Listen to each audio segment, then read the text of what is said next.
Okay, so shall we get started? I want to know, well, today we're going to be talking about getting started with the conservation landscape plan. And we'll be talking about the 4 seasons, which ties nicely into our trip to Mount Cuba on Friday. But before we start, I wanted to talk about Marilyn's yard. How many of you went on that trip Friday? What did you learn? Let's not speak all at once. What did you think of her mini meadow? Wasn't that beautiful? That was probably the most informative one. I mean, we can go to the other part, but that one was probably the most, as far as ideas are concerned, for a small space. Mm-hmm. Do you think you could get away with planting a meadow at your home? No. Well, where do you live? Easton Club. Yeah. Maybe in your backyard. Well, yeah, there's the lady, as I mentioned, down the street that has side yard, and she catches a lot of flack for it. But anyway. Yeah, because in the winter time, it looks sort of, twiggy. But yeah, a little rough sometimes. So it's good. One of the things that I did with my mini meadow is I put in a lot of grass plugs. And so in the winter time, the plugs kind of carry over and people don't shy away from it quite so much. But I face it against a pasture too, so over in Easton Club East, and we can kind of do what we want because the architectural committee can't go in the backyard, they can't go on your property when they're inspecting. So what they can visually see, and that's about it. That's where Sue gets flack because they can see her backyard because her backyard faces an alley. They go down the backyard. What about the rest of you? What did you think of Marilyn's property? What she did with it? I like the dry creek bed because we have a lower spot in our backyard that gathers a lot of water when we have these heavy rains. Yeah. And I started looking for plants that could go back there to help soak up that water. Oh, you know what? Did you pick one of these? I did. There's a whole section in there for doing plantings with the native plants and shrubs that like wet feet. Yeah, and it's shady though. That's the other piece. It's Yeah. shady and wet. Yeah. But I was sorry that it was too late to plant bluebells because. Oh, well, you could get them started in the fall and then they'll be ready in the spring next year. Because that would be a perfect place for the Virginia bluebell. By the way, we talked last week about Nature Conservancy in St. Michael's. I've started getting emails from them about plant sales. What they're doing is as some of the plants are rooting well, then they will publicize their email back to you. So if you're interested, since Atkins sale is over, they'll probably, once everyone's picked their plants up, they'll probably reopen it and you can pick up some things then. But in the meantime, you might want to go to the Nature Conservancy in St. Michael's and get on their email list. I think it's environmental. Environmental concern, thank you. Yes. So go to Environmental Concern in St. Michael's, and then you can get on their mailing list and you'll find out when plants are available. Because they're a real good resource too, and everything that they sell are the straight species, which is very handy because Atkins will have quite a few cultivars sometimes. So, Sue, anything to add about what you learned over at Maryland's? Wait, unmute yourself.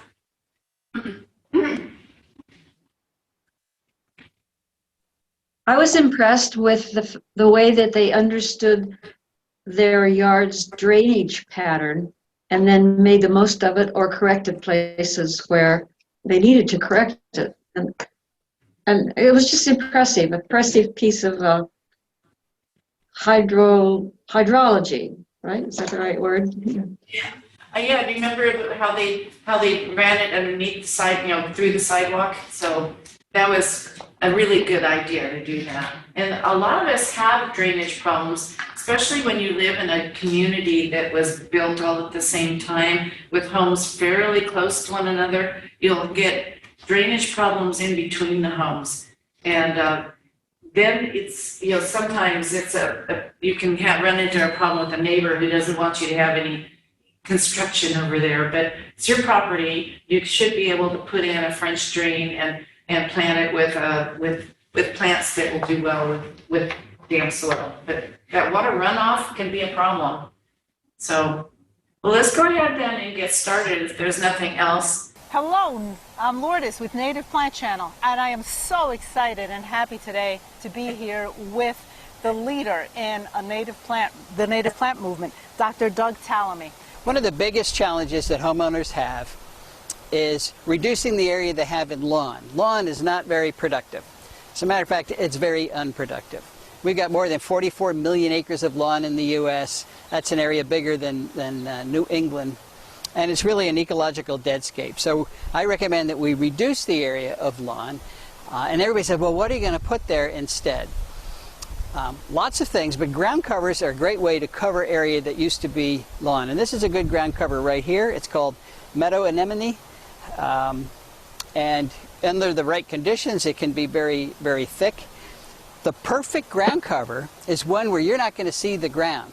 It becomes living mulch.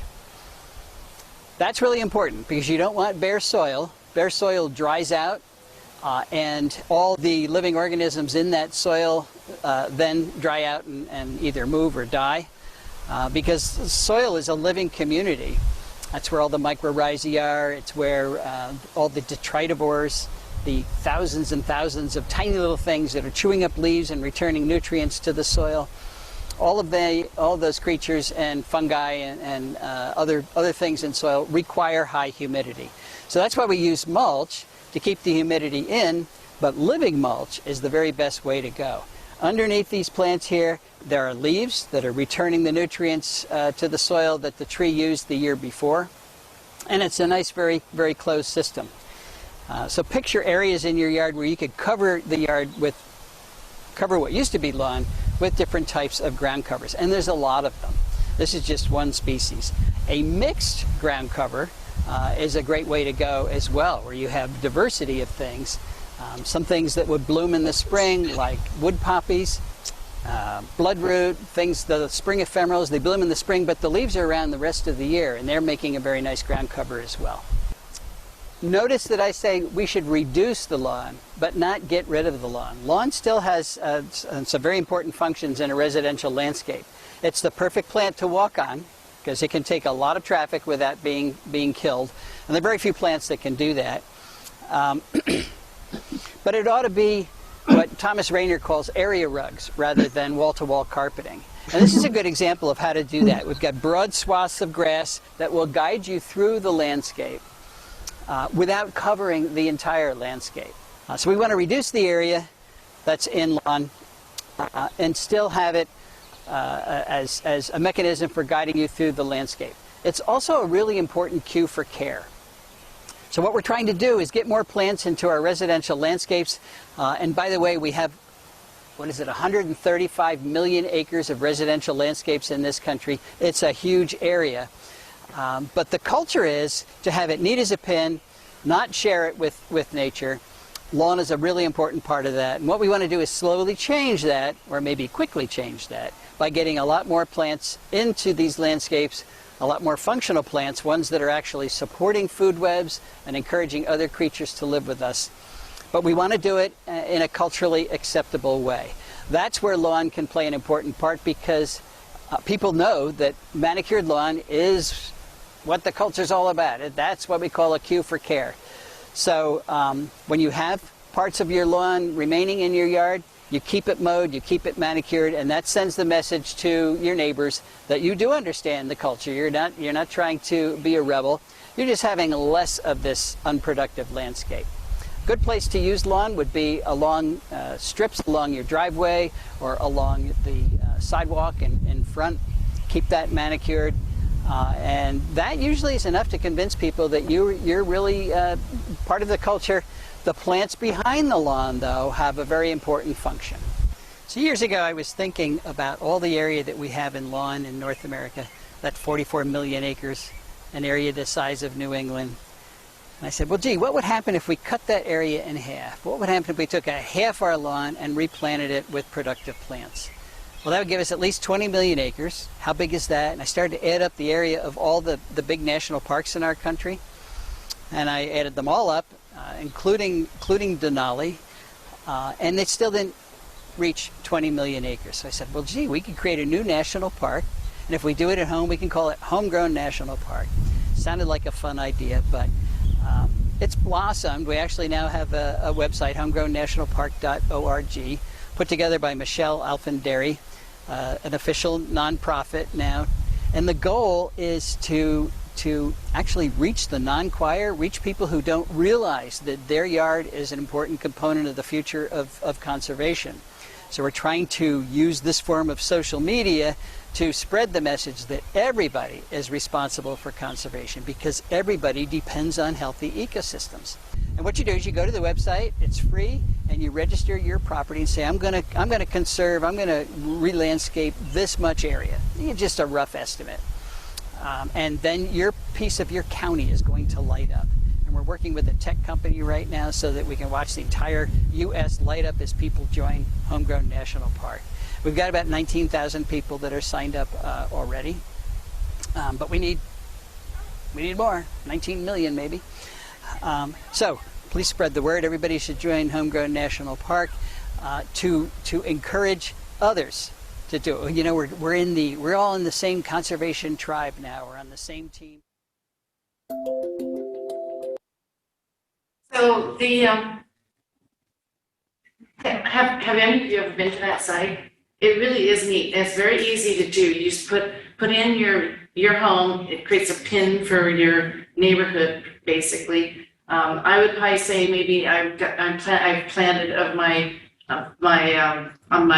lot, a third of an acre is native plants. So you write that in, your name, all that information, and you get to watch it light up. So right now, the last time I went into it, which was when I was setting up this course, there were a bunch of them in St. Michael's, not so many in Easton. So we need to jump on that, because I know some of you are doing that, and I certainly have. Sue has. So between Sue and me, we could make Easton Club East look really good.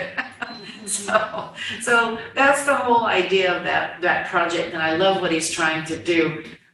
To not necessarily the way I edited it was originally like 27 minutes long, so we got it down to 6. But the way I edited it was to kind of drive home the idea that you don't have to be a rebel, as he said. There are ways, keep some of that grass, keep some swaths of grass through between your house and the next house, or along the street, or those kinds of things. But you can still start by, if you have street trees that you mulch around, you can start making that section get bigger and bigger and plant some shrubs in between them. People aren't going to complain about that, especially when you go over to, when we go on Friday to Mount Cuba. Those of you who are taking that trip, you'll see things that they do there that would be perfectly appropriate in a designed community like Easton Club or Easton Club East, or they're at what's the one across from Target? Eastern Yeah. So these are all ideas. And so when we leave class today and you march on and start doing your own thing, I just want you to be remembering some of these ideas, because it is doable. Choosing a native tree instead of one that's just pretty, but it comes from another country, or the same with the shrubs. And the more you budge the nurseries like Robin's Nest, or even over at gosh, what's the matter with my brain today? The Garden Treasures. The more you bug them for native plants, the more willing they're going to be to go get them. One thing, by the way, as a little side, if you have heavy clay soil and it's a pain in the neck to dig in, try, if you're going to put in flowering perennials, try getting over at Garden Treasures. She's done a great job of bringing in quart size, and those you can dig with a trowel and get the plant in. So much easier than bugging your husband to go get a shovel. So designing a native plant landscape. I love the idea of design. I was a little surprised when Marilyn said that she didn't really design it. She just threw the seeds out, and what lived. And then the next year she started putting in, testing with a slightly more mature plant to see if it would work, and then going with seeds after that. The idea is that you want to start a plan to incorporate those native plants. Now, in my garden, when I got there, it was all grass with the exception of the trees and shrubs that the builder had put in originally. Now, I hate cutting down things, so I've left some of those, but there's not any grass left in my backyard. It's all been turned into native plants. But the plan might focus on specific concerns, because we've already talked about some of this, like the wet, boggy soil, the heavy clay, heavy shade, bright sun, planting for a coastal waterway, brackish water or alkaline soil, planting for spring, fall interest, stabilizing slopes. All of those things are things that Marilyn in particular, at her home, she had to deal with a lot of those. And she had microclimates and different areas that got wet and others that didn't. And sometimes some of the work that she did of diverting water probably affected places where the water had been that now are drier. And so she might have had to change plants in those sections. But your plan should include plants that draw the pollinators throughout the seasons. And that, because that's otherwise they can't stay, because they won't have anything to live off of. So that's probably the biggest lesson learned, is to pay attention to what season your different plants will be flowering to draw the pollinators, and to make sure that those plants that you put in are native, that are going to support wildlife.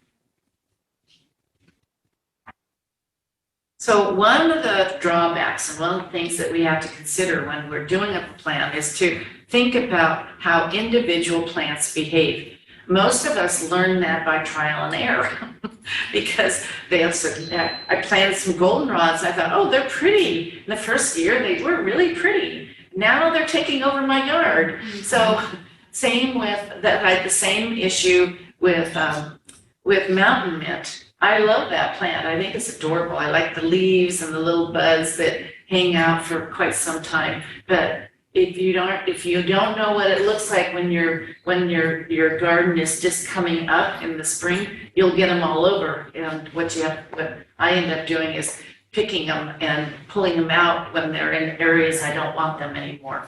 So those are some of those things. Sue, can you think of some lessons learned that along those lines? I just want to reiterate what you said about mountain mint and goldenrod, but please don't be discouraged, and please do plant some. They're wonderful plants, and they're also very easy to rip out when when they get out of hand. Just pull them out. They're fine. They are very easy to rip out. Yeah. You and I both have some good experience with that. Yeah. I tried to pull some goldenrod out, dig it out so I could put it out in the meadow, and they didn't tolerate that very well, even though we dug pretty deep. So anyway, I'm sure I've done it before, but we'll try some more. Because I don't mind having them out in the meadow. They can do whatever they want out there. But I kind of mind it when they take over the garden inside the fence in the backyard.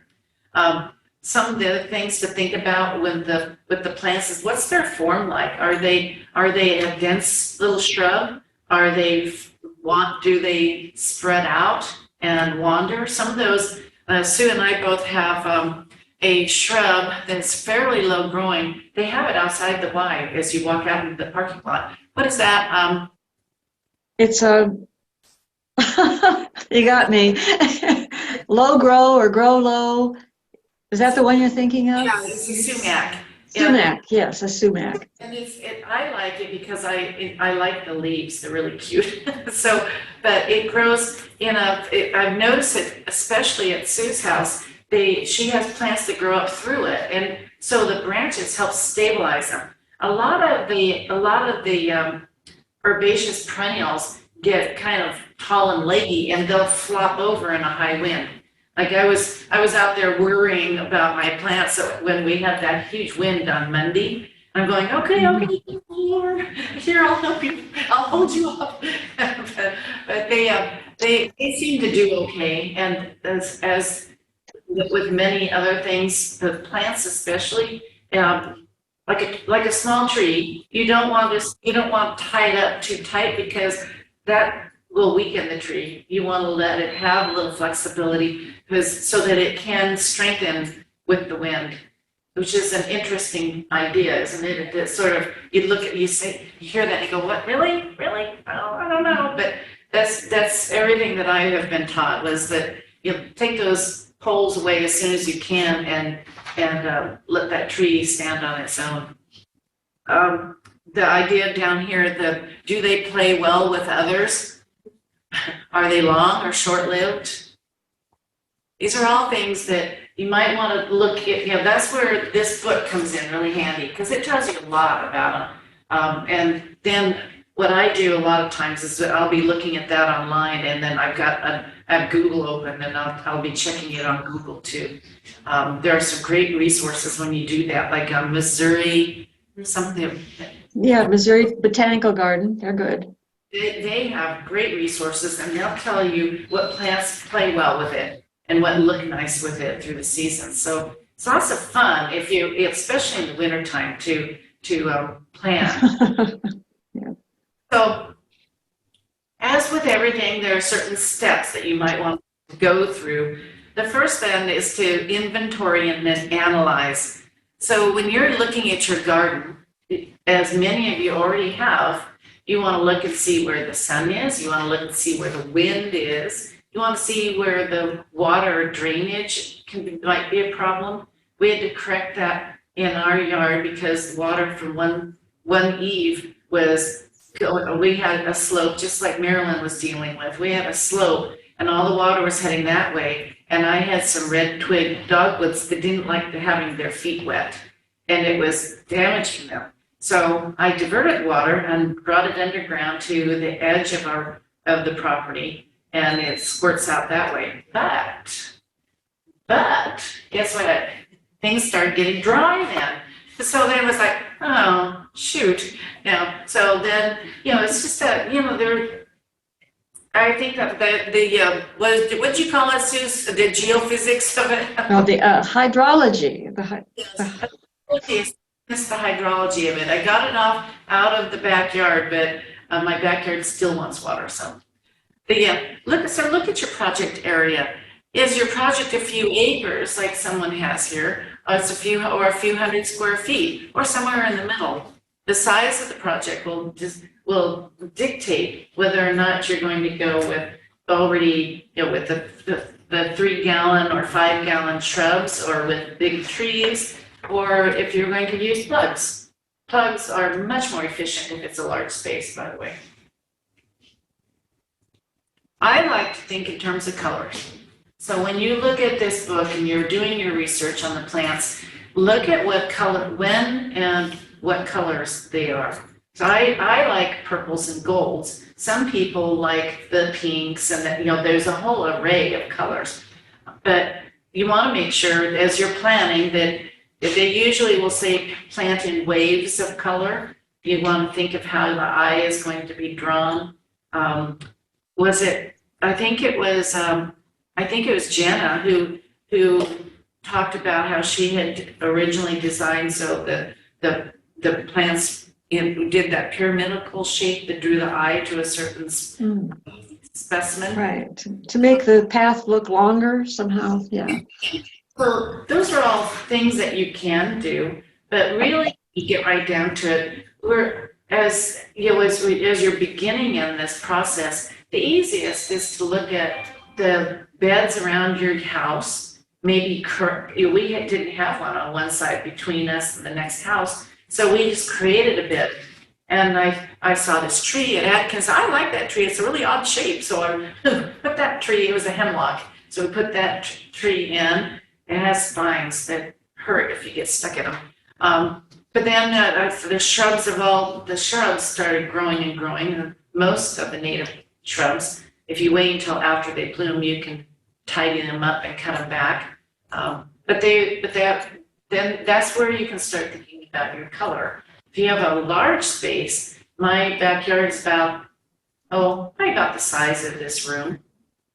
And in that space, and I had a tray through it, and I wanted the visual impact, so that was where I got into the colors, the different planting shrubs and groupings, so that probably next month, I'll get a bunch of little shrubs that will be flowering. Once I'm already flowered, there'll be another group that will be flowering after that. So it's fun to think in those terms.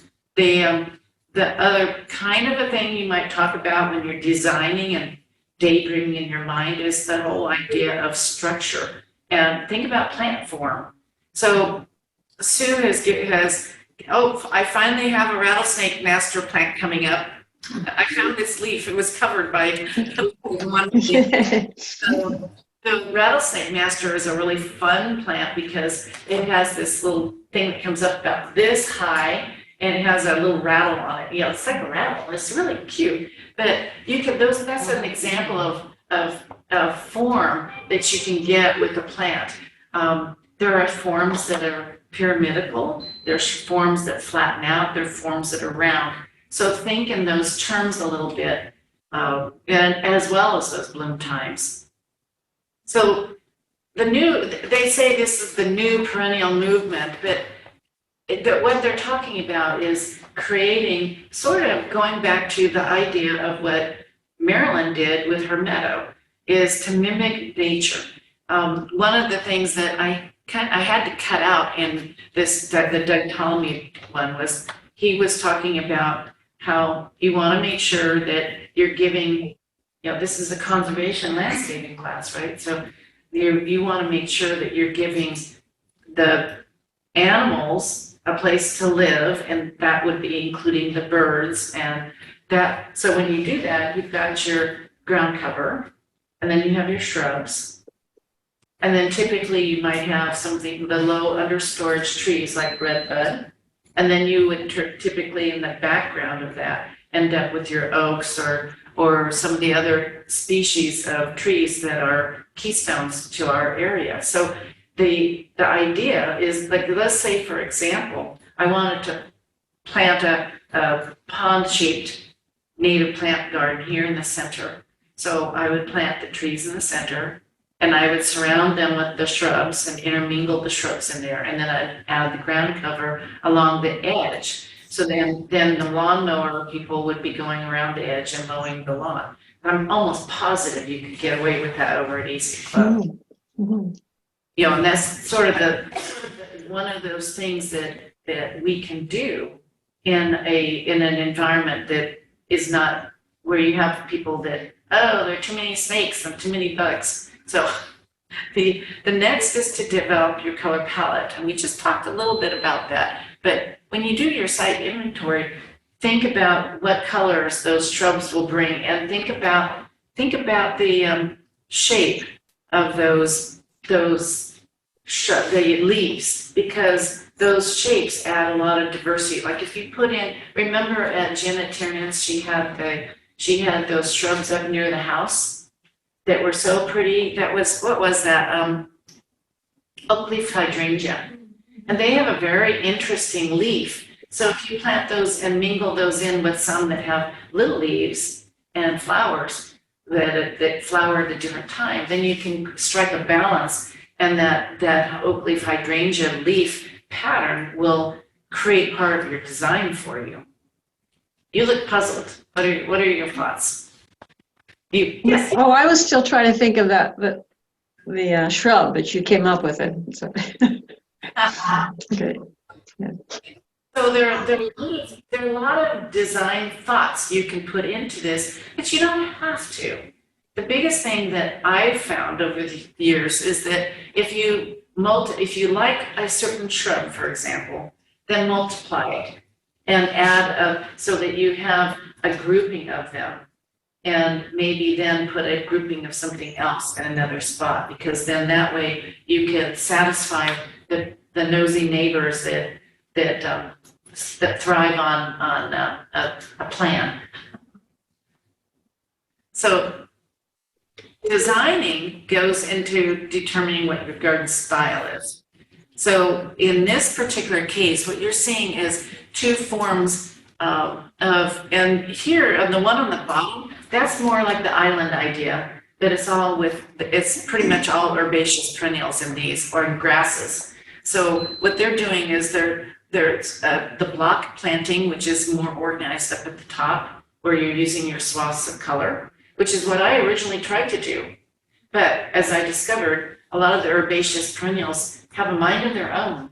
And so the first year that everything is where you want it and the colors the way you wanted it, but then all of a sudden the next year you find them all over the place. So that can be a problem and the reason it's a problem is in the spring, that's when you're editing as they are coming up and you're pulling them out if they're in a spot you don't want them. But sometimes it's very difficult to tell the difference between plants because they kind of look alike, many of them, as they're starting and coming up. So sometimes you have to just wait a little while before you can tell, oh good, this is a common milkweed, it's not dog bean, which I had an overabundance of dog bean that I was trying to get rid of, and all of a sudden I realized I was pulling common milkweed, and I didn't want that. So the other one is more organic, and what they mean by that matrix planting down in the bottom, that's more allowing it to be more natural, more whimsical, which is, I think, what I would call what Marilyn had in her landscape, in her meadow. She had some sections of the same thing, but most of it, she just let them take over and do what they wanted to do, and go through and, in the spring, then all she was doing it, which isn't just all, but she was going through and cutting things back and cutting stems off that had overwintered and things like that. We talked about this a little bit, the idea of planting in drifts. One of the reasons for doing that is that butterflies look for certain colors, and they look for certain plants that are host plants for them. So think of the monarch, for example. You know that if you can probably imagine that planting just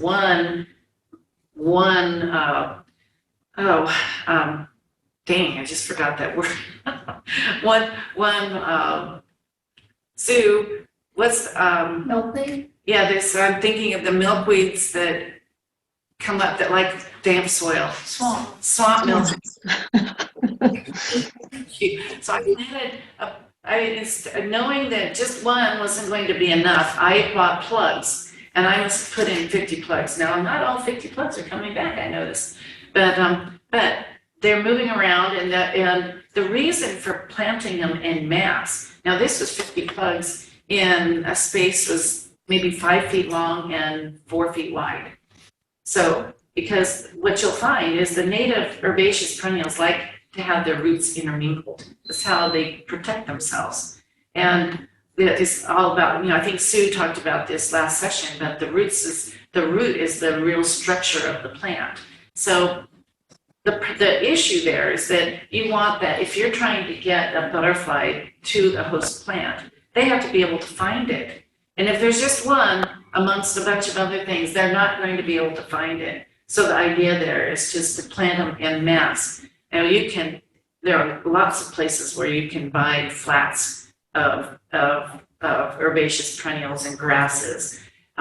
Sometimes I think what some of the gals from last Friday hit the master gardeners that were there had bought a flat of one species and they were sharing it. And you can do that with your neighbors, for example. So then people will stop complaining if all of you have them. So you can vary the heights. So there are a lot of native plants that end up getting really tall, but then there are some that are in the mid-range. You'll find that out when you go through. Sue, is that your husband doing that? Yeah, he sneezes.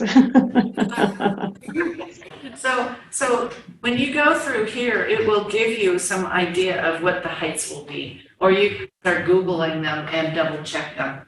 Once you kind of figure out the general direction you want to go. Some of the butterflies, for example, want to be up high, and some of them prefer to be in the middle of the crowd. So it's a good idea to vary them. Now, I like this slide because I like to remind people that, some of those plants, the annuals that I don't like to spend money on annuals anymore because to me it feels like a waste of money when I know that the perennials will just keep coming back. But I love this. Think of annuals as the chocolate cake Yes. in your garden. So the previous slide, those were not annual zinnias, the previous to that one. These? Those zinnias are not annuals? The ones- Yeah, most of Those them. are annuals? Yeah. Okay.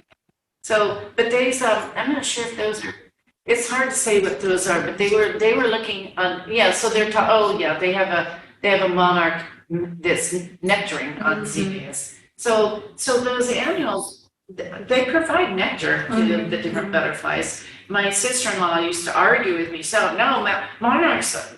They need other plants. Well, yeah, they like the nectar in other plants, but they're not going to lay their eggs and have monarch larvae grow into caterpillars on anything but a milkweed. So don't be afraid of annuals. And I sometimes will plant cosmos last year I planted I dropped seeds into the meadow that were cosmos because I just happen to like cosmos. This is to give you an idea of what a landscape designer might do. It looks terribly complicated and it's probably a little hard and fuzzy to read, but that you can tell here where they have shown where the bloom times are of the different plants. And they'll show what the colors are along with the scientific name, and they'll show over on the sides sometimes if it's a butterfly plant or a bird plant.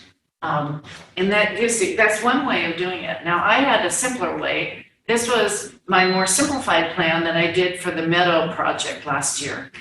So I just did this in Excel and put in the scientific name and the common name of everything that I planted out there last spring, and then the tolerances, and a lot of this came from Atkins, from the information that I'd had from taking classes there, and then you've got all of that other information and some comments that you can add in over time based on what you've learned about the plant.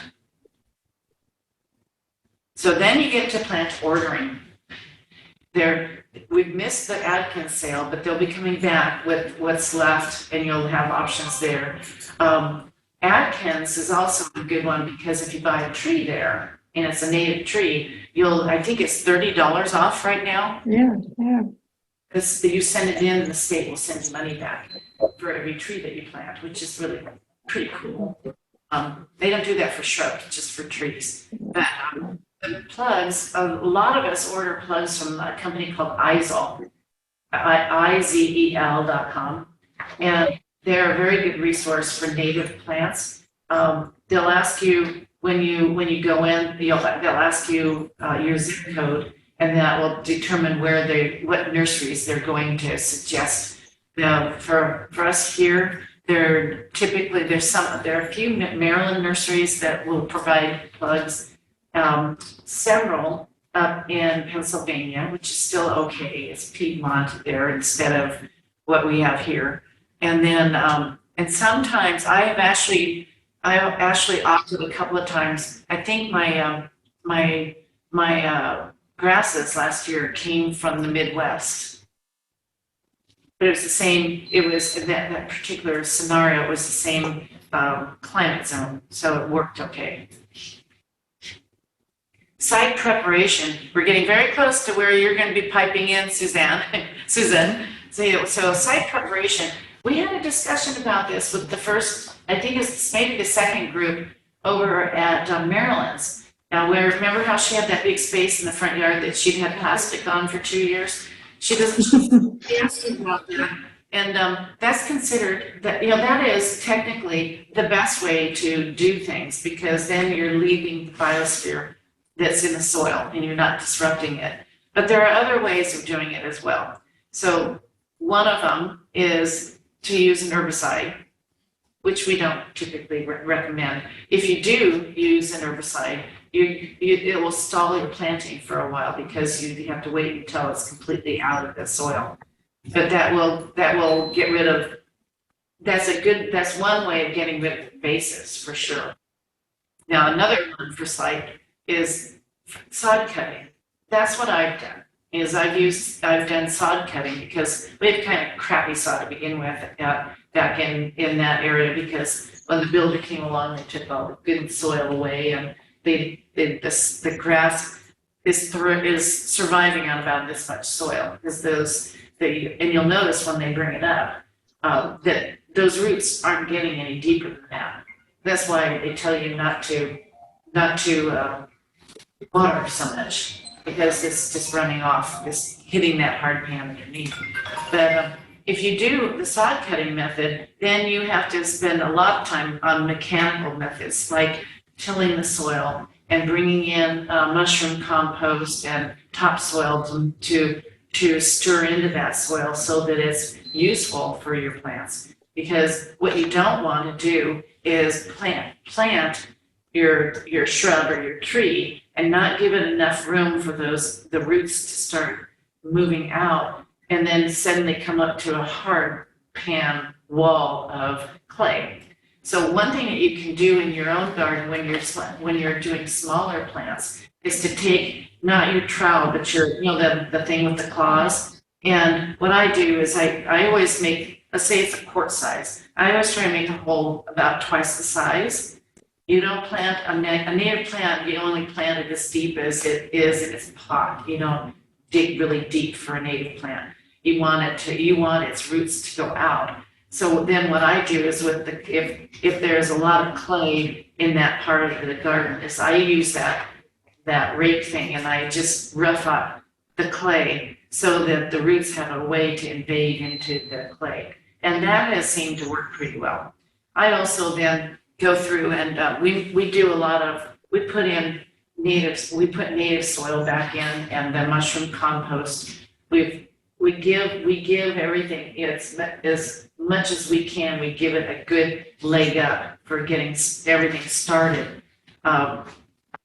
You don't have to give a B1, you don't have to fertilize. In fact, you really don't want to fertilize, because you don't want things to grow too fast, too soon. So, and a native garden doesn't need fertilizer at all, and you're not going to want to use any weed killers or any bug killers or any of those kinds of things on it either. I always have to put signs out, because in a neighborhood like ours, they contract with people to do that, so I put signs out saying, don't come near here. And they know me now. Okay, that's okay. I'm running out there in my PJs. I scare those young kids off. Now, there's another method, and this is going along the lines of what Marilyn did, and that's called smothering. You can do that with cardboard. You could you could lay out the cardboard in the fall and cover it with mulch, and no one will ever know what you're doing.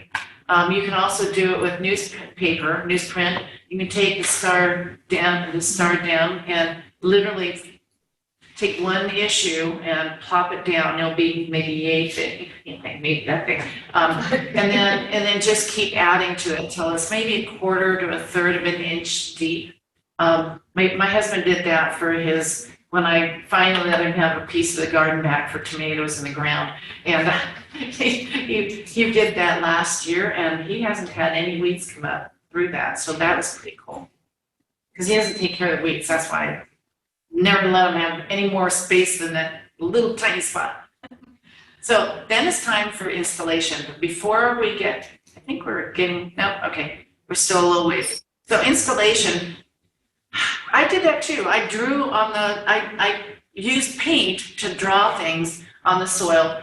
And then this is not the time to have a crew come in and do this work and walk away. You have to be there. Because A, you want to make sure that they know what they're doing when they're planting, that they're spreading the roots out, that if it's root bound, that they're using their knife to kind of get some air into the roots, to give it space so the roots can get out. But you also want to make sure they're putting everything where you want them to go. So don't be benign and think you can go back in for an extended cup of coffee and a Zoom with some friends or something.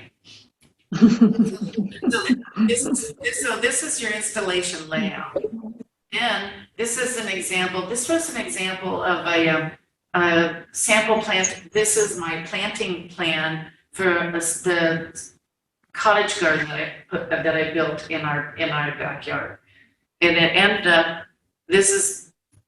it wasn't done by an architect, it was done by me. And it was done in Excel, so it was kind of rustic in the way it was done.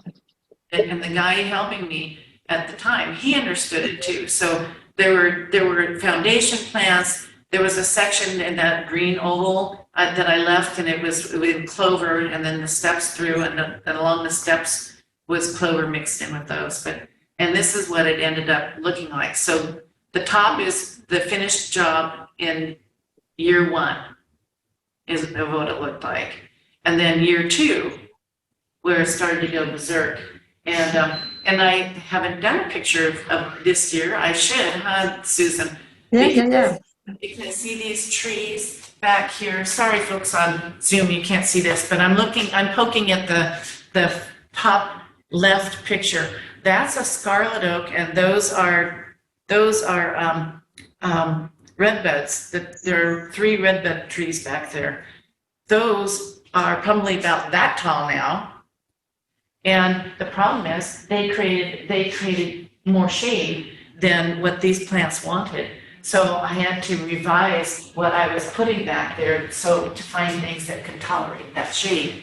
And I did find some really nice shrubs that don't mind shade. Now that corner of the garden, before I diverted the water, all the water was running off straight into that section. After heavy rain like we had over the weekend, if I had walked out there, that from the chairs back would have been water, big puddle.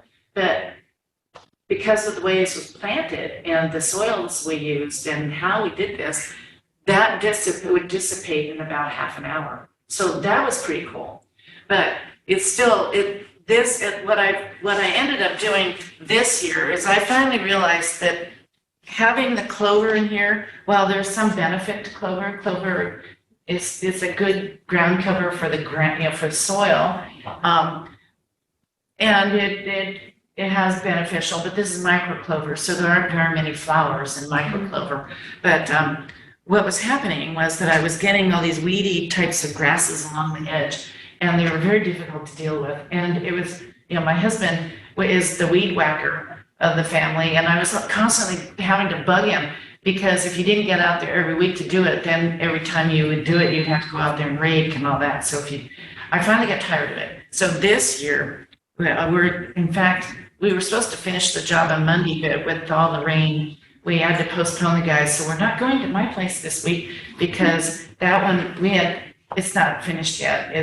They're coming tomorrow to do the planting. But what we did was we took these paths, so they go that way and then this way, and we put gravel in instead. So water can still go through and do what it's supposed to do, but it's a gravel path that now doesn't require any care other than maybe an occasional weed that comes up along the edges. And I made the path go all the way around here, and then there's a section through the center here, a big oval that's being planted with shrubs and some grasses. So I decided that it made sense to go a little bit more minimalistic in terms of care requirements, and so the gravel was the substitute for that. It's not cheap.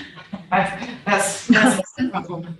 So getting it done, and now if the time comes that we decide we're too old to be out there doing that stuff.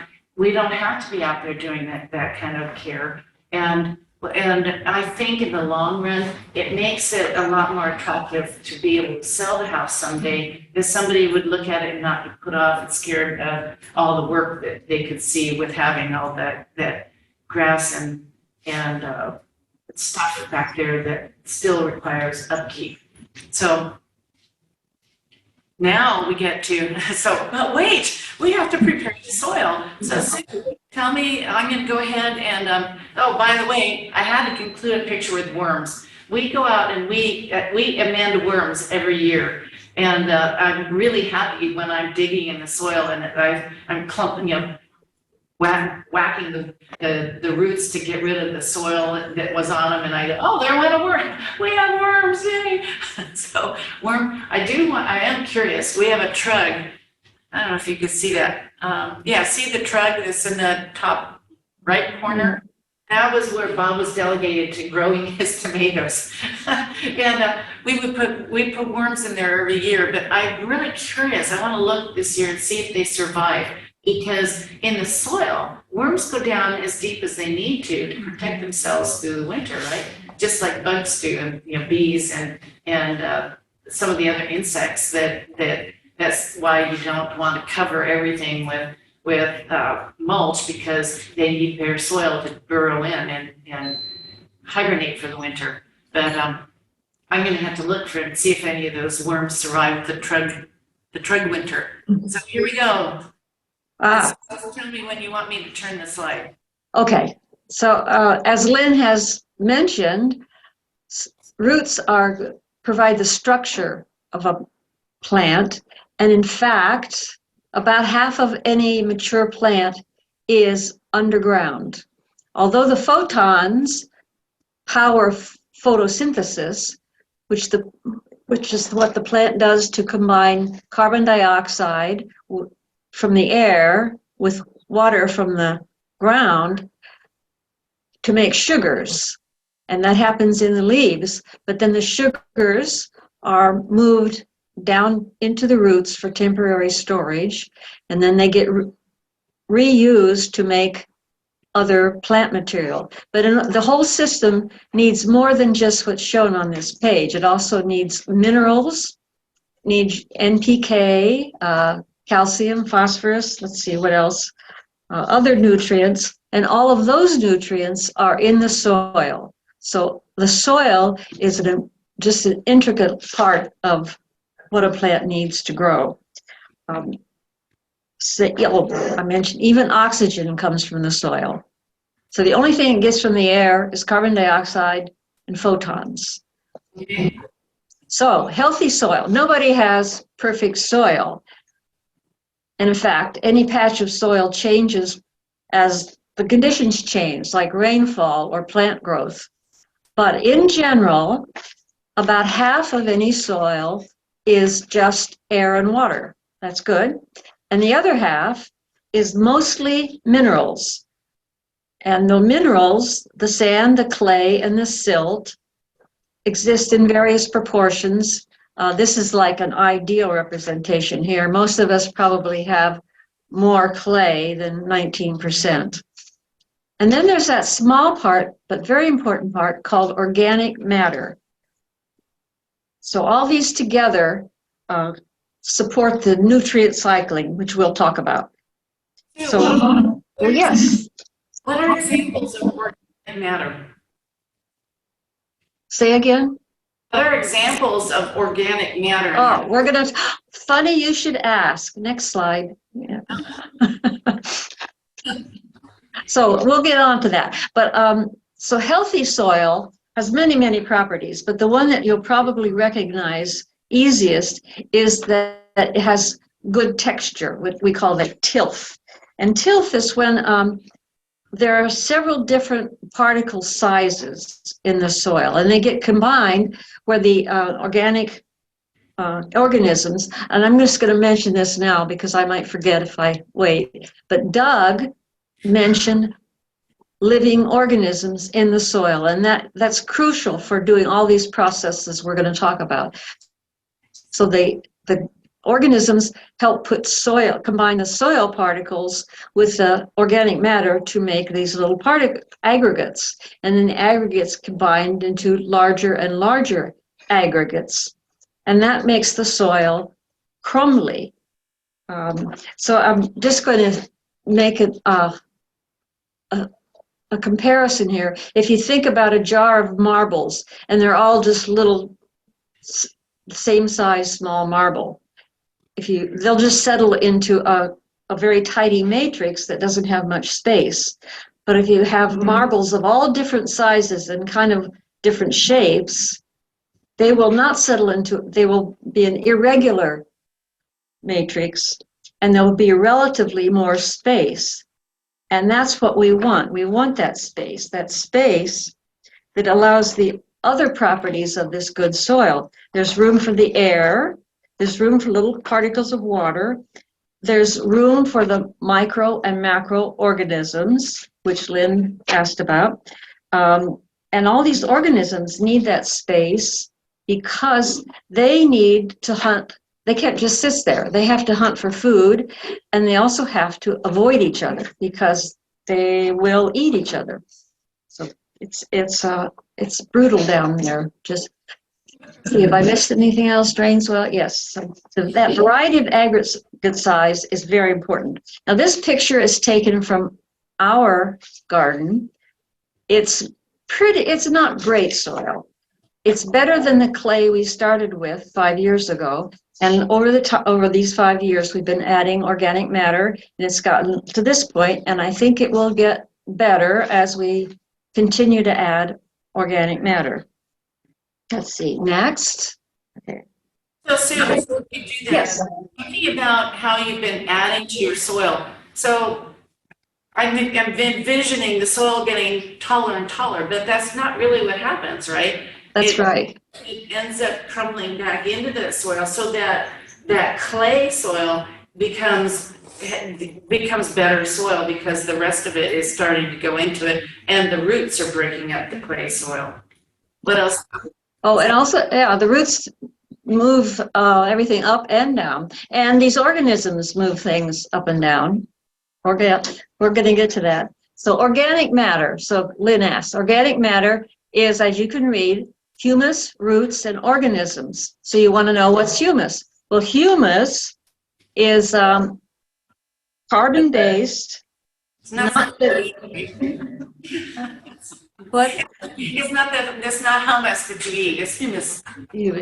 Hummus would do, but you wouldn't want 80% hummus. Yeah. So, but it is carbon-based. It's got it doesn't include living organisms or roots, as you can see right here. But it is, so it could be leaves, it could be garden waste, it could be kitchen scraps, or it's organic. So then we take all these components, and then by a series of steps that we call magic, it all becomes compost. And then compost has all these other wonderful properties that it binds with the soil particles to create these aggregates that are so important. It adds micro and macroorganisms. It improves the tilth that's associated with the soil particles. And this is kind of magic. It neutralizes pH, and I don't know how it does that, but it really does. So, and if you apply compost to the surface, until it gets incorporated into the soil, it keeps it cool and it keeps it dark. And although Lynn keeps saying we got to have some bare soil out there, the soil that isn't bare should be covered because darkness is one of the best ways to prevent weeds. I think we're done with that slide. Yeah. I'm kind of curious. Do you keep adding the compost to the top, or do you typically dig it in a little bit? When we first started, I did sort of scratch it in, as you mentioned. We kind of scratched it in, especially, and when we put in new plants, we amend the soil right around the plant. But otherwise, you just put it on the top. And then the organisms, next slide. There we go. Finally, the organisms, breaking it down even further, that was supposed to be a little joke. The organisms, which Doug mentioned, these are some of the rock stars: bacteria, actinomycetes, fungi, and nematodes, and there's probably many, many more. They are essential to the soil web. I wanted to just say yes, and what they do is they break down the minerals and they make them into salts and ions. And then those are small enough that they can be absorbed into the plants through the roots. Whereas the roots couldn't take the whole giant particle of clay, they can take the little ions that the organisms create for them. So they are an essential part, the organisms are an essential part of healthy soil and an essential part of feeding your plants, not plant food, but real food. And what more thing? Oh, I wanted to say one little fun fact. There's one bacteria called Streptomycetes, and it produces a compound called geosmin. And geosmin is responsible for the earthy smell that you have after a rain.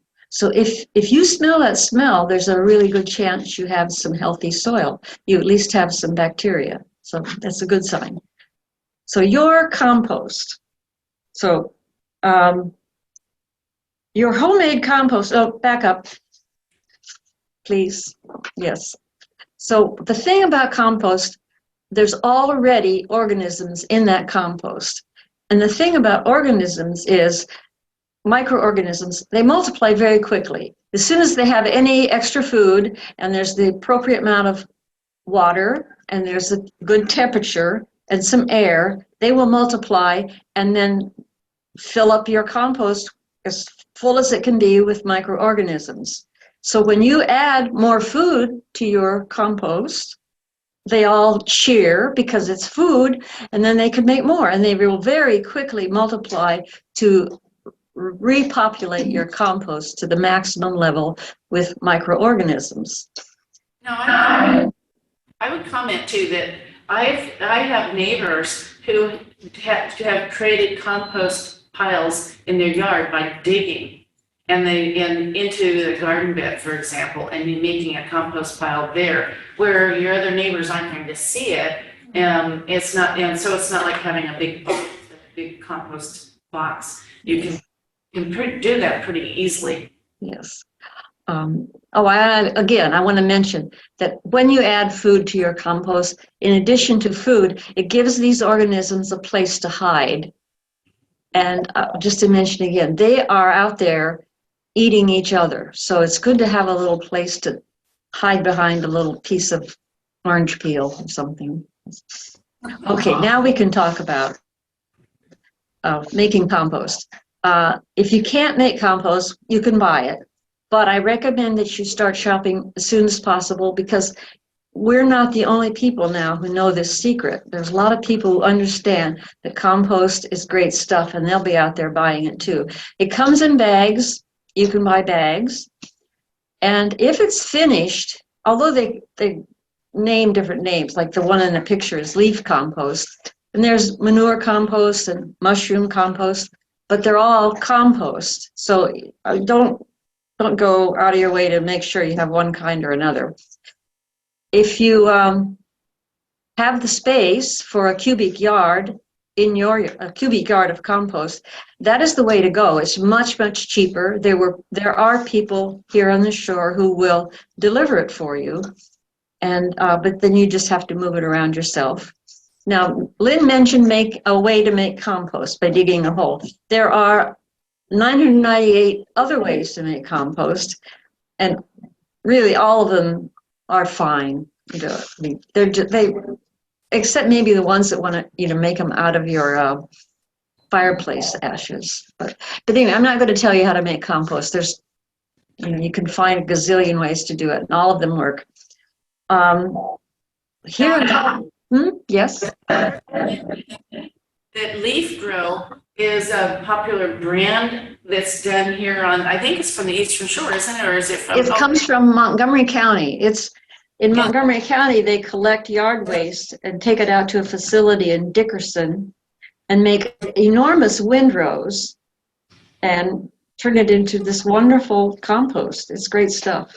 Yeah, and you can buy it by the bag at Robin's Nest, for example, but you gotta get there when shipments come in, because. Yes, yes. And take someone with you. They're pretty big bags. Yeah. They go fast. I've been over there and when Kenny has said, you think that's all you're gonna need? Yeah, well, better take extra because it will be gone by this afternoon. Okay. Yes, yes. In Talbot County, we have community composting. So if you don't have the space or the time or the level of effort to make your own, you can join New Grounds Composting. Their website is here. It's my understanding that they will bring you a bucket liner. You have to provide your own bucket. And you fill that bucket with your kitchen waste. And then periodically they come and pick up your liner and give you a new one. And then every once in a while you get compost back. And so it's a pretty wonderful opportunity for those of us. Like if you're living in an apartment and you want to participate, you can do this. Whatever you do, if you make compost, you're doing two good things. You're improving your soil and you are keeping waste out of the landfill. Yeah. So then after you've prepared the soil, then you get into the planting. We've talked about this a little bit. If it's a big job, go with plugs. And you'd be amazed how fast they grow. They look like little teeny things when you put them in, and a month later you'll go, whoa, maybe I shouldn't have planted so many. But if it's a smaller space, you can try that gives you the opportunity to try a couple of the plants you were thinking about. And if they do well there, then you can add to it later in the summer or next fall or something like that. I want to mulch, to mention mulch. You probably all know, and you've seen these people where they look like chimneys going up their trees. You don't want to do that. And the reason for it, if you don't know this, is that you'll girdle your tree because the roots will stay up high and they'll start going around the tree if you do that, and that you'll destroy your tree that way. But a good 3 inches of mulch to get through the summer, and then 3 inches to make sure you've got that to get through the winter will protect your garden and your new plantings. As they get older, the need for mulch isn't quite so high, but any new planting is definitely going to need a little assistance to get through the heat of the summer and any cold in the winter. Watering. You want to water deeply. So what that means is that if you've done your planting and you have irrigation that goes 3 times a week for 20 minutes a cycle, that's not going to work. You're going to want to make sure that you've got those shrubs and trees on either a separate thing, or that you're going out there, and maybe especially if you go more than 7 days without any rain, to make sure that they're getting a deep watering. We started doing that with the trees in our front yard that honestly I didn't think they'd make it. When we bought the house, they were little shrimps, and now they're finally looking like street trees. But it took some doing, and we had to get one of those things that you from Farm Supply that you stab into the soil. You run the hose in, and it goes down into the soil about 2.5 feet to make sure that it was getting down to the roots. But sometimes as a native plant garden matures, it will need less and less care and attention. Anything that was planted 2 years ago, I don't have to worry about. But anything that's being planted now in this planting cycle, I'll have to baby it a little bit through the summer and into the winter. As Marilyn and Doug's house, if you recall, they use drip irrigation on new places, and it's easy to install, and it's not permanent like maybe some of you have permanent irrigation at your house. But if you could, these drip irrigations are just these little tiny hoses with little drip points, and you can set them up to your new plantings, and then when they're established, you move on. Yeah. The first 2 years are generally weed control. Sometimes not. What you'll find is that, like, for example, I don't find any weeds in my the main part of my garden anymore. But in some sections, like out in, I'm going to have to spend some more time out in the mini meadow that was built last year, because some little weeds are coming up. There are some that have been invaded from the field behind us. So those, you want to make sure that you don't want to crowd out the native plants, because they can. Some of these invasive grasses, for example, you've all seen them. They look like wire kind of, and they're you don't want them, because they're going to take over if you don't pay attention and get them out while they're still, while the roots are still where you can pull them out. And because you don't want them to crowd out the plants that you just spent all that time planting. They're not, native gardens aren't no maintenance, but once they're established, they are very low maintenance. And I would say the only exception to that is when we get into the fall. So I wanted to run through, we've got started a little bit late, but I'm going to try and get you out on time. But I wanted to run through the seasons with a native plant garden. So this picture is a part of my garden that came back completely differently this past a year and a half ago, 2 years ago, I guess. So your garden will change as it grows. Some of the plants will get bigger than you expected. Some will be those, you can see this is in here. This is a variegated dogwood, but since the planting of that, some of the mountain mint and some of the goldenrods have gotten into it, and so it's covered. The leaves are higher, and there's more twigs down in the bottom. So if they manage they all become a symbiotic relationship. But now I go in and I pull out those things so that they don't disrupt the plant.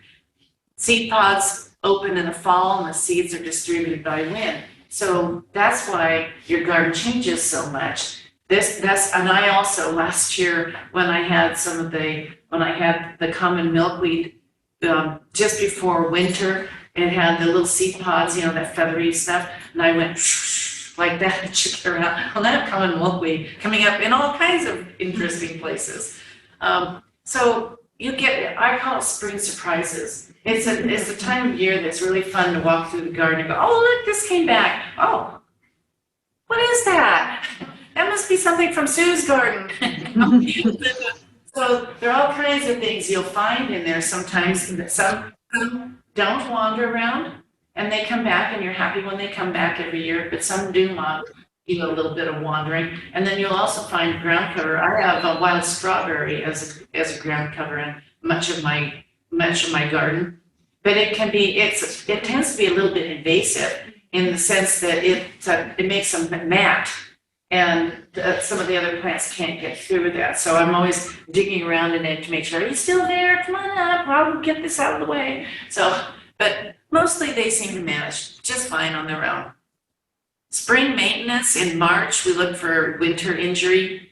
Ideally, the shrubs and trees that were planted have done just fine, and they usually do. But it's a good time to be out there pruning your trees and your shrubs. The shrubs that don't flower in the spring. With those, you have to wait. Prune any dead wood on the trees and shrubs and the vines that you have. If you were a messy gardener in the fall, and I highly recommend that you do that, it's time for March and April, early May is time for tidying up your beds. You want to wait until the temperatures are warm enough that the insects that are in the ground have already come out before you start tromping around in your garden. Because every time you walk in a garden bed, you're compacting it, right? And you're making it more difficult for them. Transplanting, dividing, Oh, that's why transplant or divide and transplant. Well, I have not really, Sue, you have a much better knack at dividing and transplanting than I have. I don't have much luck sometimes, and one of these days we'll have to get together and I'll have to learn a better technique than just digging them out or, you pull some of them out because you don't want them there and you got them everywhere else, so you don't need them anymore, so you just yank them out, and I do a lot of that. But some of them I want to be able to move them to another part of the garden. So you dig as deep as you can and pull them out with a big chunk of soil. But I did that with some goldenrod the other day, and it just went like this. So I must have done something wrong with those. I'll have to try it again because I certainly have plenty of goldenrod to experiment with. So in the spring, you also have an opportunity to add more natives to your garden. Shrubs and trees will do better if you get them planted in the fall, because then they can start getting that root structure before the heat of the summer, and they'll get it and survive through the winter and come back thriving in the spring. But this is not a bad time right now to be planting shrubs and trees, which is basically what I'm doing. We've already talked about it. This is a great opportunity right now to replace some of your lawn. This is the time to make those little islands and where you have grass paths running through them, which is really fun, really fun. And I think that I don't know how that would be any different than a neighbor who plants a bunch of asters in between the houses, because it's every plant almost. There are so many plants in this part of the country that get twiggy in the winter. They lose their leaves and they're just a shrub with twigs. So I don't know how people would ever know that it's a native plant versus not a native plant. Provide a water feature, and that might be a water fountain type of a structure, yay high, or it can be something in the ground too. You can be as simple as taking one of those things that you put under a pot on your deck and put that on the ground and keep that with fresh water in it. The big thing though, as you go through the summer, is to make sure you keep that water clean. Otherwise, our little dear friend mosquitoes will try and nest in it. Summer maintenance, June, July, August. Generally, you're not going to be wanting to prune in July and August. We missed something here. No. Guess what? We'll get to it. But Sue, what was that? What's the rule of thumb when you can get in and you can trim back some of the stockier perennial plants like the asters and the goldenrods and the sunflowers? Well, I think you just told me recently that you could. I think it's in May. You said like every month cut down. But anyway, yes, now for sure now. I don't know the rule of thumb. Yeah, so generally it's the pruning stimulates growth. So if you've got a plant that wants to be yay tall, and you want to be right about now or middle of May maybe to trim it back by half, and then you can do another trim in late July before it blooms, and that way then it gets bushier instead of taller, and it will still get just as many blooms as it did without the pruning. Here we go. So early in the month of July, that's the next time where you can cut back some of the taller summer blooming plants like ironweed and joe pye, sneezeweed and the blue vervain and boneset. They all tend to get overwhelming, but then July is another great time for a second cutting for them. Big thing in the native plant garden is to be water smart. The new young plants need to be soaked periodically, not just a little light water on them, good soaking. Think of it like they're still in their pot and you want the water to be running out of the pot at the bottom. So give them about that much water and then move on to the next one. But you're only going to do that maybe once a week. The rest of the time you can just keep the soil damp and cool. Timing of watering, you all know this. It's a much better to water early in the morning or after the heat of the day. The problem is around here, the heat of the day is pretty late. So, coming from California, the heat of the day was right in the middle of the day, and it started cooling off from there. Here, it's almost worse at dinner time than it is at lunchtime. So the morning is a good time to, forego your coffee cup and go out there and water, and then come back for the coffee. Routine care, remove dead branches and flowers. Cut out anything that looks like it's diseased. Cut out the crossing branches. You can shape shrubs selectively throughout the summer after they've bloomed. And I do that a lot because otherwise they can get huge. And I don't want them huge. I want them, but be careful with any pruning that you're not disrupting a nesting bird. It's actually illegal. So I have a vine right now and I can't touch it because, well, first of all, Miss Robin turns into Angry Bird every time I go near her plant. But there's another, I have 4 nests now that I know of. 2 have already have babies that have fledged and they've started another nesting of that. So the idea of having native plants so you can draw more birds really does work. So fall gardens, that's the fun time to leave everything and be able to keep those seed heads up for the birds through the winter and let them enjoy life and have, I find that I don't have to spend nearly as much money on bird seed that way because all that seed is either on the ground or on those seed heads. And I'm still not really feeding them. I've got some suet in the bark-like thing, and Woody Woodpecker comes and visits every day, and the jays visit, and some of the others will go and try and get into it. So fall then is your time for planning, preparing, and planting. So the planning also carries over into winter. But fall is early fall or late summer is a great time to be thinking about, what are they going to be having at the Adkins sale this year? What trees can I get? And you can go to, just last Saturday, I went down to Centerville to, what's the name of that place? Do you remember, Sue? Unity? Yeah, to Unity. And they are now carrying a lot of native plants, and they have plugs. So they have a good choice of shrubs and trees there as well. And I noticed that Unity did the planting for Marilyn's yard, and I think she has them contracted to plant her front yard. So they're a real good resource to go to.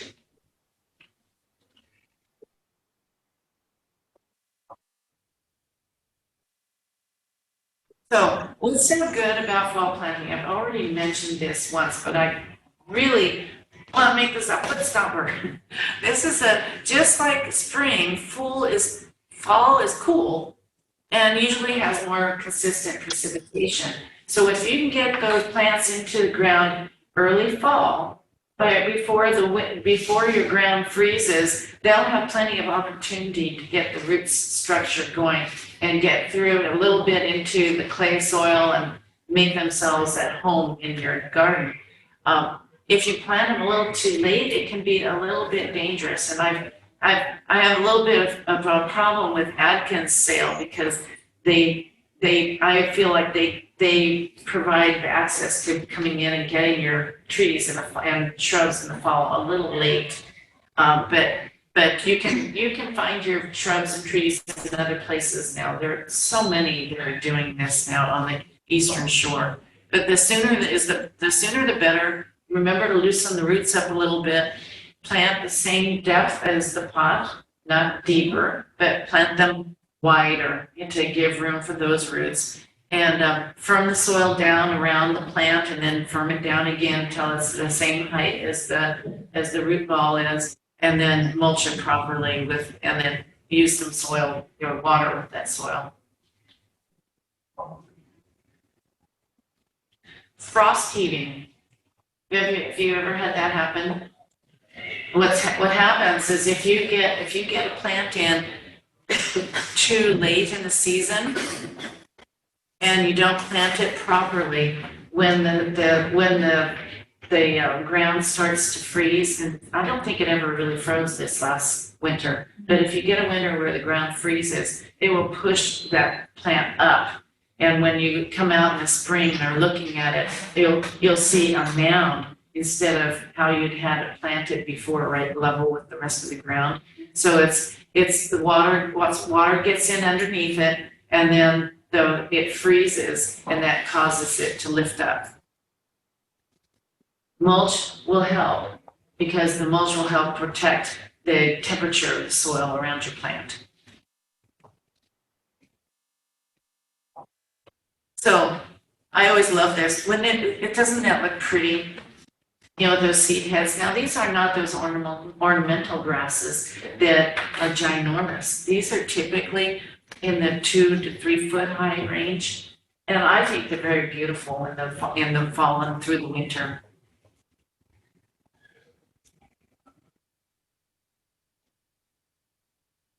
Messy gardening. Leave the leaves in your beds. You can, if you've got mowers that have mulching mowers, you can throw the leaves out in the path of the mower, let them mulch those. But I find that oak leaves don't seem to disintegrate as quickly as other leaves, but where I have smaller trees, letting those leaves just take over, I use those as mulch then in the winter time. Allow the flower heads to stay on in your garden. So I think that's Monarda right there, the pink ones. Those have seed heads that the birds rely on. They'll go in and they'll find those seed heads. Let the grass go a little taller and seed.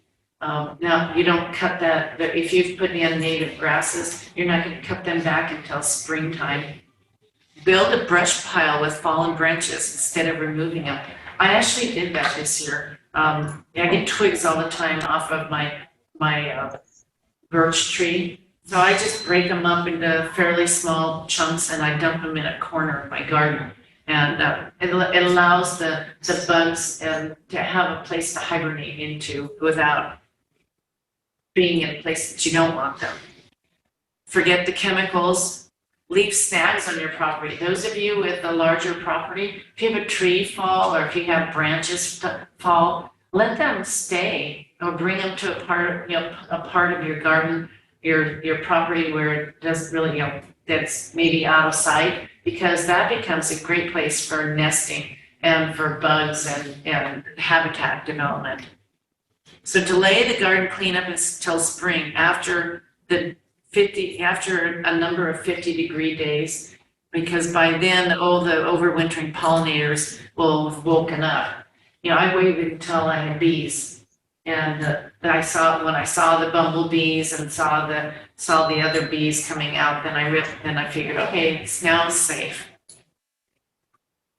So more dried seed heads. Sue, this is where I get the thing about having some soil. Naked soil, yeah. Yeah, some native soil in there that's not packed down with your mulch. And that just happens naturally because you'll get to a point where your garden will be such that it's almost impossible to get mulch into some parts of the garden. So at some point you don't even have to worry about it.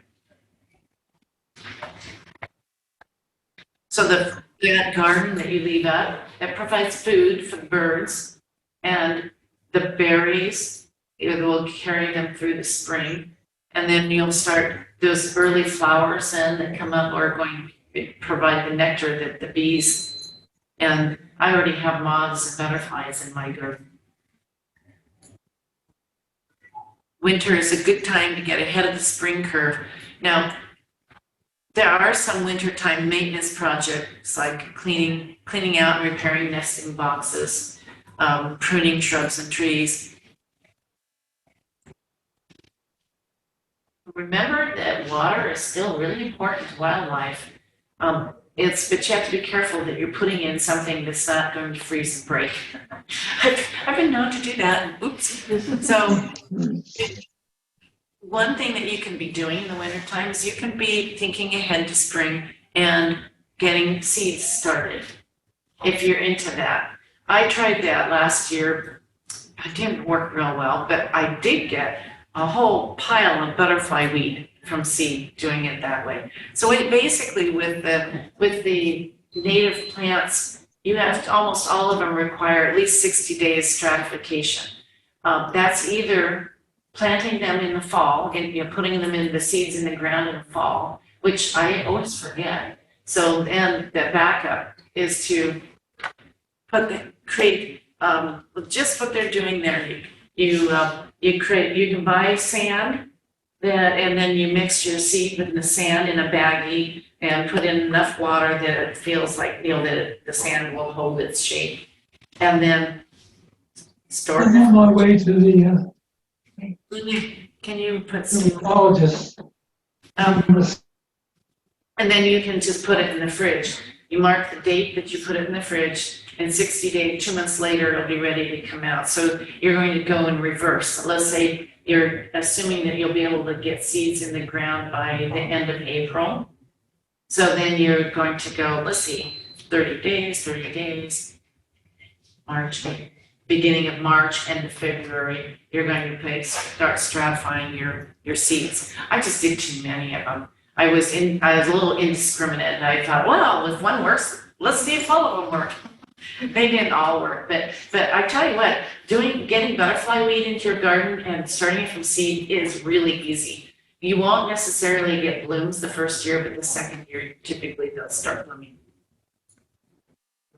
So this, what I was just describing, is cold, moist stratification. It's a little bit of a process, but it is not hard at all to do. And it's kind of a fun thing to do with a neighbor. Somebody holds the baggie out, the other one pours the sand in, and you get the seeds, you mush it together and add the water. It's, mark it. I always take the seed packet and staple it to it.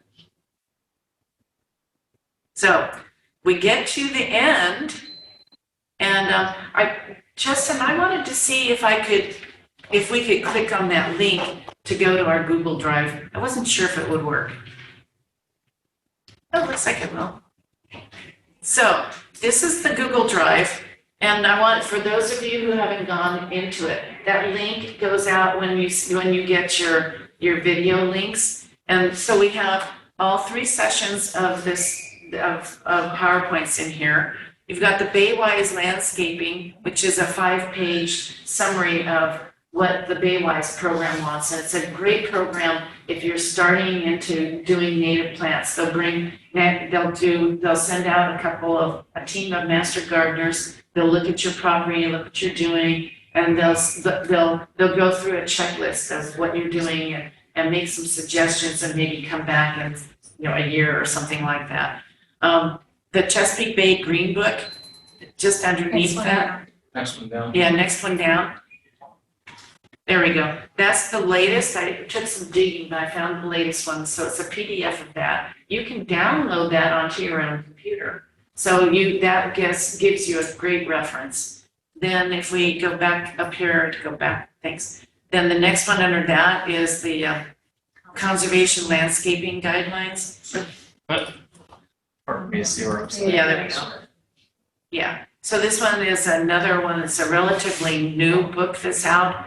This is the one that Sue was talking about, that I think, wasn't Marilyn involved with one of the authors on this, Sue? Sorry, you're on mute. Can you unmute her? I can't. I can request it, but I can't. Carol Jellick was one of the authors, and she was at Marilyn's house. She was one of her friends. Yeah. She's a master gardener here in So, County. so this is another, we were referring back to that in last session, the 8 steps, remember? So this is another good reference tool. If we go back to the drive, then underneath that is Landscaping with the Native Plant Society. This one is a smaller book than this, but it is from the Maryland Native Plant Society. It has a lot of really good information about the different, especially, I find it especially useful for the herbaceous perennials. And then the next one on that, you know that one? Next one. Yes, this one. This is the PDF version of this. So if you ever lose this book, you can go back to it and download it on your computer and have access. I do most of my work in a computer. So when I'm doing these, I'm making lists up in Excel and putting all that information. So remember that Excel list I showed you? All that information comes from here. So it makes it easy to do that. So I do have one last video. If you want to stay and watch it, you don't have to, and we may start losing the recording. So just so you know, for Mount Cuba, when we get to Mount Cuba, we'll be meeting at, in the Target parking lot in the very, I guess you'd say the very front of Target, there's a bank, an old bank. And we always park there, and we'll meet up there starting at around 9:15, because we want to be able to leave in the carpools at 9 o'clock in order to get there in time for our tour.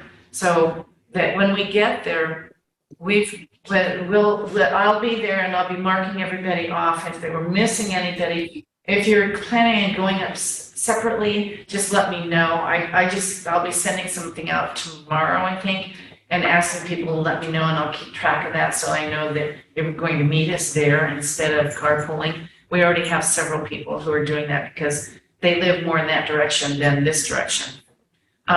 When you get there, you'll be winding along this driveway. We'll be going past the parking lot up to this parking lot.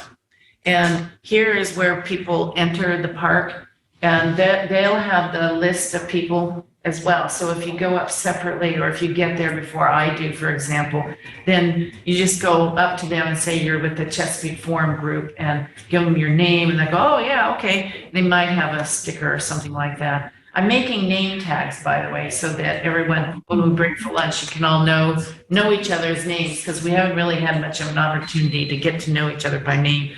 But you'll go through here and you go to the Copeland House. You can't miss it. There's really no other building out there, and that's where we meet for the tour, and then that's where back in here is where the class will be after we come back from lunch. So we've made sure when you're carpooling, bring a little extra cash if you're carpooling with somebody else, so you can give the driver a little cash for your gas money. Make sure you remember to bring lunch and something to drink. Be prepared for possibility of rain, because they don't stop in the rain. They'll stop with the thunderstorm coming through. Last year everyone had to race back to the building because they were getting warnings of thunder strikes, and they don't want people in the woods with thunder strikes.